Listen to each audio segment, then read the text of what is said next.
Elect William Ruto wants all IEBC commissioners struck off the presidential elections petition and their submissions expunged. Ruto claims that some of the commissioners were acting as Azimio proxies in the case and should be listed as petitioners instead of being clustered as respondents. And as Sam Ogina reports, Azimio presidential candidate Raila Odinga wants Moses Kuria's petition thrown out on account that Supreme Court lacks jurisdiction to entertain the petition.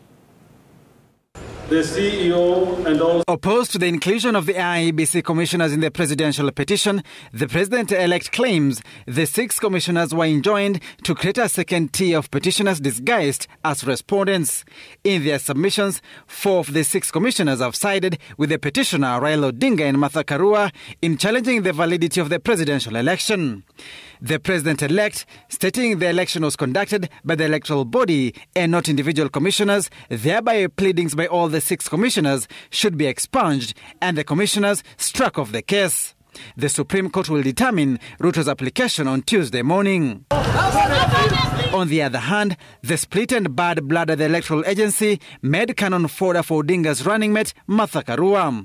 In her replying affidavit, Kuria claimed that IEBC filed 2 contradictory and competing responses to the presidential petition, demonstrating disunity between the commission's chairperson and commissioners.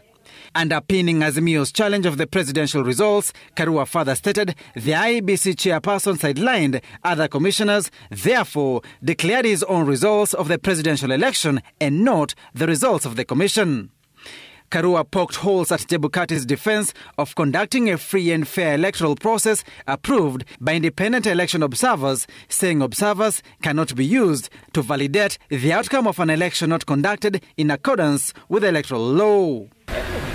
The Azimio deputy presidential candidate defended Odinga's third-time petition to the Supreme Court, claiming President-elect William Ruto attacked the person and conduct of Odinga for his fight for a just society governed by the rule of law. In his response, President-elect Ruto claimed Odinga has challenged all presidential elections he has participated in since 1997 and demanded for the disbandment of electoral commissions since the late Samuel Kivitu's Electoral Commission of Kenya, ECK, the Isaac Hassan-led IEBC, and now the Chebukati-led commission. Kuria called for the Supreme Court to allow the petition to overturn President-elect Ruto's presidential victory, claiming the results, as announced by the IEBC chairperson, was fraudulent, null and void. Meanwhile, Azimio presidential candidate Raila Odinga has filed an objection to former Gatundu South MP Moses Kuria's application at the Supreme Court. Odinga wants the petition to be struck out, claiming the court lacked the jurisdiction to hear and determine the case. In the petition, Kuria claimed Azimio agents and supporters violently disrupted the verification and tallying process at the Bomas of Kenya, and therefore Azimio's petition challenging the presidential election should be thrown out.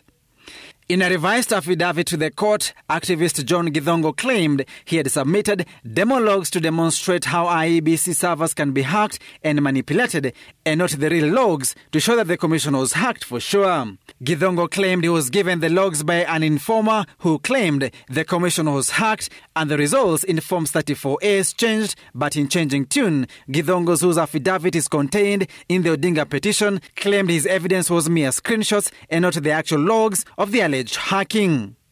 Sam Ogina, Citizen TV, Nairobi.